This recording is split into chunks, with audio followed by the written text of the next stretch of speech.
Dua al-suq, the hadith in where Nabi sallallahu alayhi wasallam taught us what to say when we enter the marketplace. Listen to this.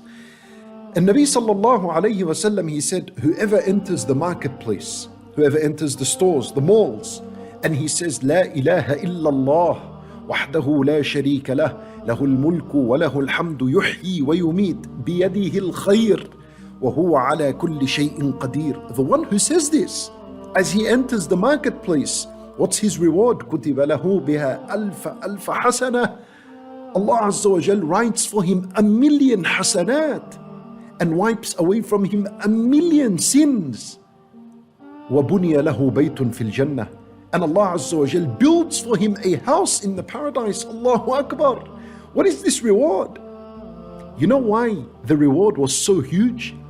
Because when you enter a marketplace, the marketplace is not a place of dhikrullah.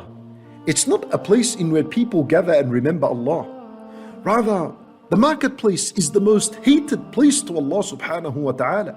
As in the authentic hadith found in Sahih Muslim. What it means is that not the land is hated to Allah, but what happens in the marketplace is hated to Allah Azza wa Jal. You know, people cheating in marketplaces, people are swearing, people are lying, there's deception, backbiting, gossip, men and women looking at each other. This is what happens in marketplaces. These are filth, these are hated places to Allah subhanahu wa ta'ala. Rather than Nabi sallallahu alayhi wa sallam, when he described the marketplace, he said, إِنَّهَا مَعْرَكَةُ الشَّيْطَانِ وَبِهَا يَنْصِبُ رَايَتَهُ. That the marketplace, it's a war zone of the shaitan, and he sets up his flag. He sets up his flag in the marketplace, and this implies that he has a permanent presence in the marketplace, and he gathers his army and they plan. How are they going to deceive people? How are they going to make people argue with each other and fight each other and deceive each other and look at each other? This is the marketplace. So now listen to this. And Nabi sallallahu alayhi wa sallam says, whoever enters the marketplace and says this dhikr of La ilaha illallah wahdahu la sharika lah lahul mulk wa lahul hamdu yuhyi wa yumit biyadihi al-khayr wa huwa ala kulli shay'in qadir, Allah would give him 1,000,000 hasanat, wipe away 1,000,000 sayyi'at, and build for him a house in the paradise. Why?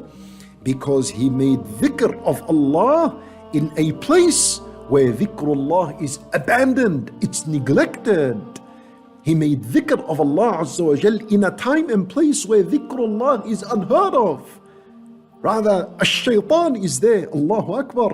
So now you understand why he had such a high reward. And this, my brothers and sisters in Islam, is the point that I'm mentioning. That when you worship Allah in times where people neglect the worship of Allah, like in this month of Sha'ban, then your reward is huge. It's great with Allah subhanahu wa ta'ala.